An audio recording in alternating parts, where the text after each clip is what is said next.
Hey, finally! I found a copy of Bayonetta 2 for the Switch! Hold up, it's a new copy, right?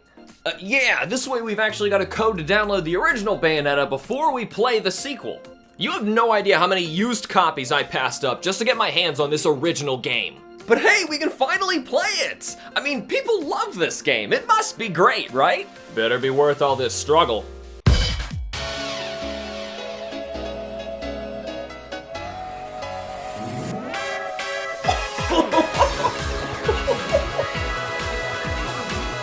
What the hell's going on? This is amazing!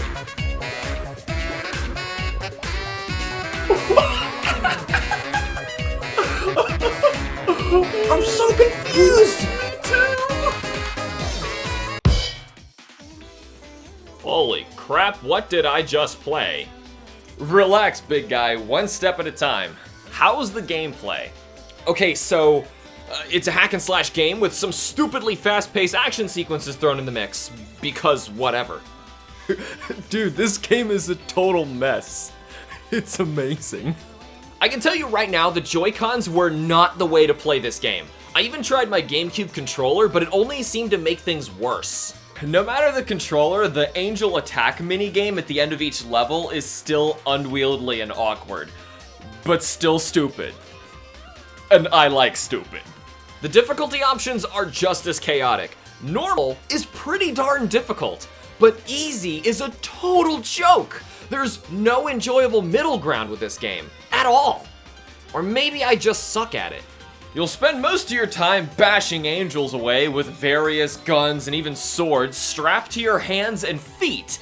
You can even attack with your hair, punching and kicking enemies away with your own hair, which is also your clothes. Shelving that for later, I do actually have several problems with the gameplay. Too frequently, the game hits you with an unforecasted insta-death QuickTime event, unfairly killing you and harshly affecting your score. Or maybe I just suck. Nah, those did come up suddenly and only give you a blink of an eye to react. A lot of the game is like that. It flip-flops from super easy to breakneck unforgiving. I found some fights that were absolutely destroying me. I would suddenly massacre without taking any damage on a second attempt. And I'm pretty much just mashing the buttons here. Yeah, I'm pretty confused by the game's questionable unpredictability. It seems to just keep changing the rules on things without telling you. Seriously, this game just goes and doesn't care how you feel about it at 200 horsepower. I also felt like Halos, your currency, were always in low supply considering the ludicrous prices Rodin demands for the smallest of things. I guess the game's made for more grinding than blasting through a single-player story campaign. As far as the gameplay is concerned, I find the game to be pretty darn quirky and intermittent. As far as gameplay is concerned, I think it was fun enough to finish, but also just off-putting enough to discourage me from continuing it on most days. Yeah, weird game. Okay, I'm super torn here. Half of the game looks great, but the other half is super off-putting. I think the angels, the creatures, and boss designs are all solid. They're creepy, but also vibrant and organic. They're all designed in a way where you don't feel bad slaughtering them by the hundreds. And then there's the human characters. I can see they were going for super elongated anatomy like some fashion illustrations, but in 3D, it looks gross. It's indescribably disturbing, especially when they want Bayonetta to look attractive. Like, sorry, no. Yeah, when a little kid doesn't even stand up to your knee, your freakishly long spider body is kind of disgusting. No matter how hard they tried though, I always thought it was a joke. Until I looked up the creator's input online. They were serious in wanting her to be sexy. I hurled. So aside from Bayo's gross monkey arms, the game's also blanketed in one of the thickest brown filters I've ever seen. It looks like literal crap. It is originally an Xbox 360 title, originating from that brown era of games, so I'll give it a pass, even though it's probably the thickest filter of brown I've ever seen. Cutscenes are all over the place. Some are animated normally like you would expect, and it's fine. And then some random cutscenes are just taking still frames and these awkward film lines trailing across the screen, and it seems like they were trying to make some sort of artsy move, but it just came off as unbelievably lazy. Those bits were scattered around just enough for me to forget about them, and then get re-disappointed all over again. Although they did lazily replay some cutscene clips over and over again for exposition, the other cutscenes were just fine. But come on! What about that hideous anatomy? The fact that they honestly thought Bayo looked attractive drained so much of the humor and the ridiculousness of it all. But the angels and bosses look pretty sweet. What about the brown man? The brown! It's so brown!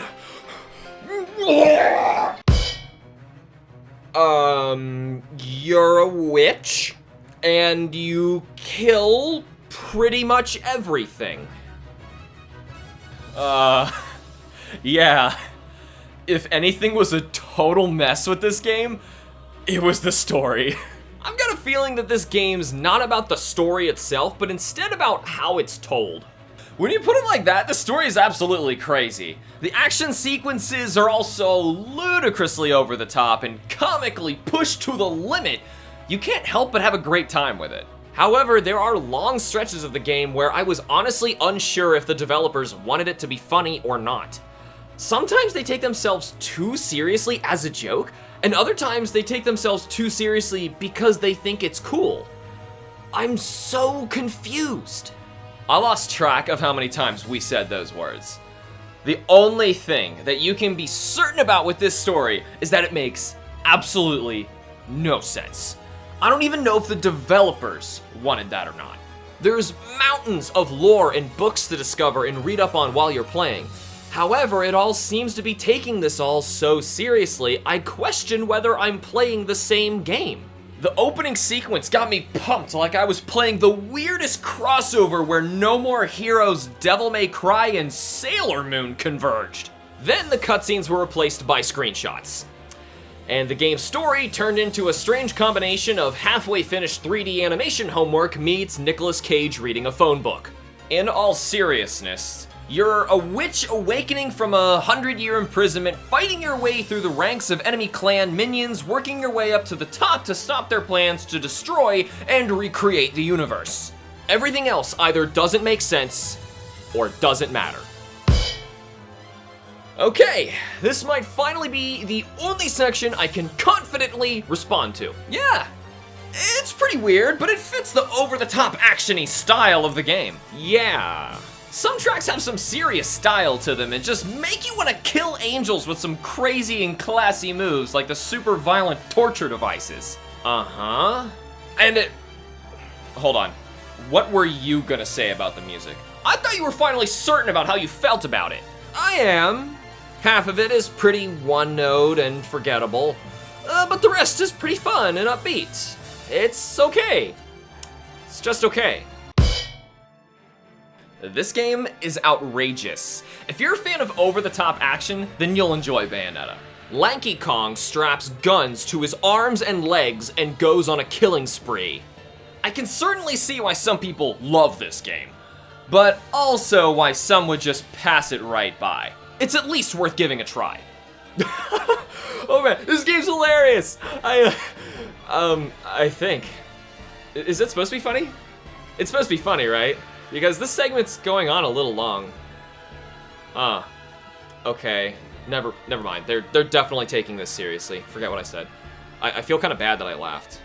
I wonder what they're even going for in this game anymore. No, it's definitely funny. Wait. The positive gamer in me enjoyed the craziness of Bayonetta, giving it a 7 out of 10. It's alright. The gameplay is okay. The visual design has its moments, and the music is decent. Though this game does have a lot of downtime and pitfalls that hurt my overall score, but hey, a 7 isn't bad. The critical gamer in me wasn't impressed with Bayonetta, giving it a lousy 3 out of 10. Awkward gameplay, awkward art styles, and narrative direction all amalgamate into this mess of a game. I still have no idea how the developers wanted me to feel about this game, but when it comes off as an unfinished rush job, no amount of over-the-top action can fix the damage dealt to my final impression. Wow! Opposite scores! I have no idea how to interpret that. And that about sums up this game perfectly. But what do you think? Let us know how your positive and critical sides rate Bayonetta in the comments below. Whether you agree with me or that other guy, if you can't put your problems aside to just have fun with a game, then you're just playing with yourself. Or you've just got really weird taste in women! Hey guys, thanks for watching! Do you have an idea for a new episode of Playing With Myself? Join the discussion on Discord using the Patreon perks to nominate and vote for future episodes. Patreon members get first picks, so check out the links in the description for more information. And as always, thanks to our amazing Patreon members, Atomic Thomas, Ben, Sid, Denny, Erica, Kai, Rowan, and Squad Fam. Thank you guys so much for watching. Remember to like the videos and subscribe for more, and we will see you guys in the next video. Booyah!